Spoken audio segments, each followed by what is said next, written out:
श्री शिवाय नमस्तुभ्यम, श्री शिवाय नमस्तुभ्यम, श्री शिवाय नमस्तुभ्यम। आप सभी को सावन की शुभकामनाएं और शिव शंकर भोलेनाथ का पावन महीना श्रावण मास शुरू हो चुका है।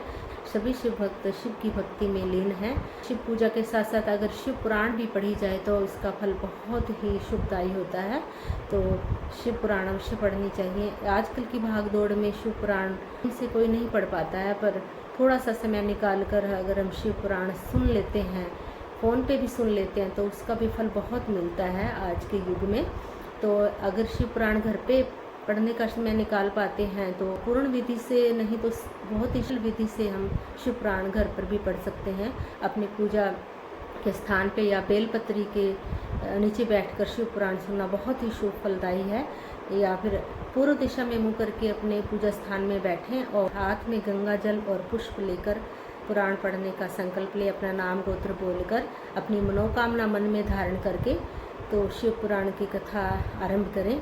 मैंने भी सरल विधि से अपने पूजा घर में सरल विधि से शिव पुराण की कथा आरंभ की है। मन की शांति के लिए शिव पुराण पढ़ सकते हैं। जो बहनें घर में रहती हैं वो सरल विधि से शिव पुराण की कथा सुन सकते हैं, पढ़ सकते हैं।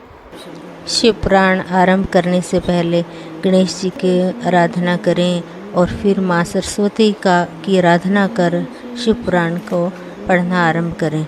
इसका फल बहुत ही शुभ फल मिलता है। ओम नमः शिवाय, ओम नमः शिवाय, ओम नमः शिवाय, ओम नमः शिवाय का जाप अवश्य करें साथ में।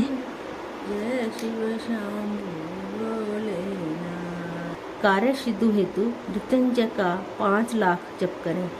मुक्ति का इच्छुक व्यक्ति कुशा से पूजा करे। आयु लंबी चाहने वाला व्यक्ति 1 लाख दुर्वा चढ़ाए। पुत्र का इच्छुक व्यक्ति 1 लाख धतूरे के फूलों से पूजा करे। धतूरे की डंडी यदि लाल रंग की हो तो शिवजी मुक्ति प्रदान करते हैं।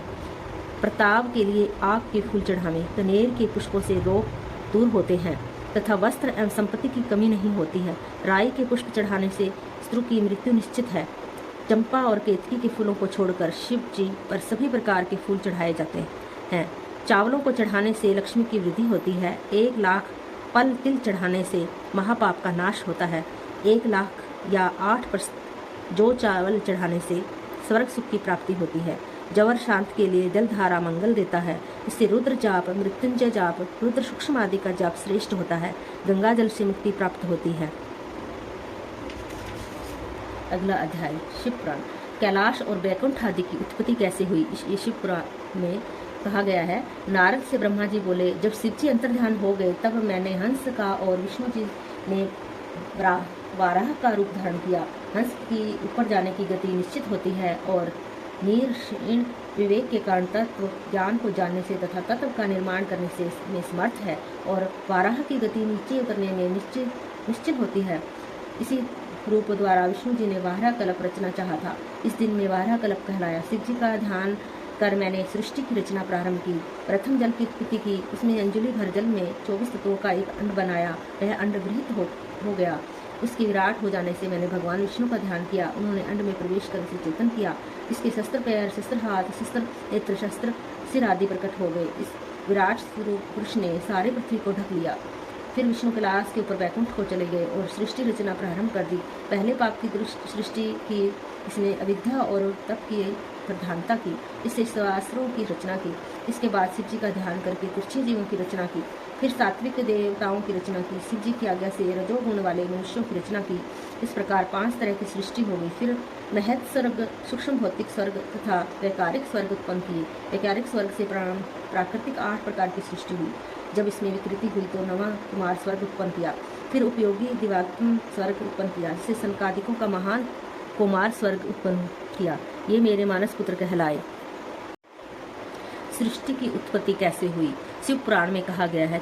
ब्रह्मा जी बोले, हे नारद, इसके साथ शब्दादि पंचभूतों द्वारा पंचीकरण करके उनमें आकाश, वायु, जल, अग्नि, पृथ्वी, पर्वत, समुद्र, वृक्ष आदि और कालक्रम से युग प्रत्यंत सभी कालों की रचना की तथा सृष्टि के अन्य बहुत से पदार्थों की मैंने रचना की, परंतु इसमें मुझे संतुष्टि नहीं मिली।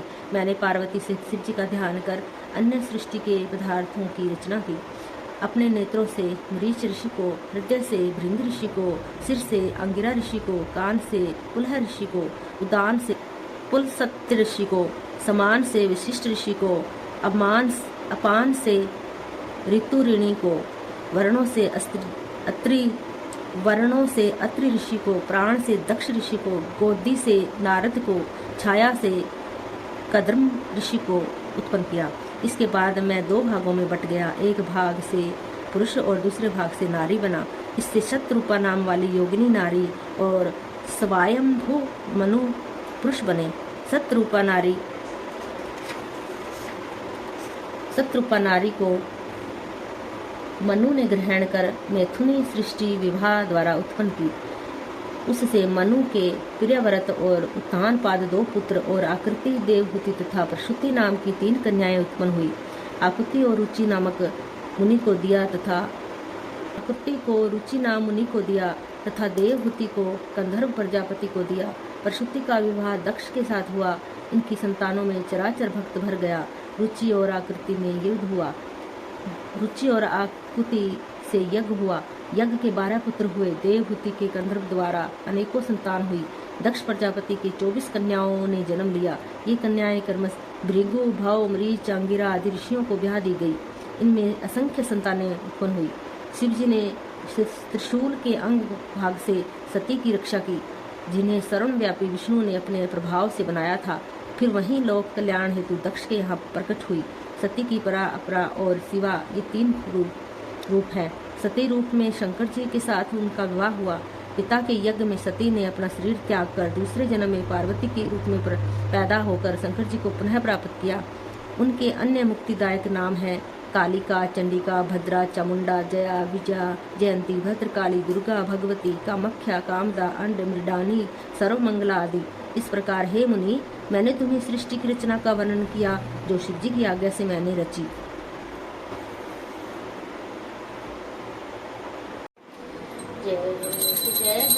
जय गणेश देवा, माता जानकी पार्वती, पिता महादेवा। जय शिव ओंकारा, हरिओम जय शिव ओंकारा। ब्रह्मा विष्णु सदा शिव, ब्रह्मा विष्णु सदा शिव, अर्धांगिनी धारा। जय शिव ओंकारा, जय शिव ओंकारा। एकानन चतुरानन पंचानन राजे, हंसासन गरुड़ासन, वृषवाहन साजे। ओम जय शिव ओंकारा, ओम जय शिव ओंकारा। 2 भुज 4 चतुर्भुज, 10 भुज से सोहे प्रभु, 10 भुज से सोहे। तीनों रूप निरखता, त्रिभुवन जन मोहे। ओम जय शिव ओंकारा।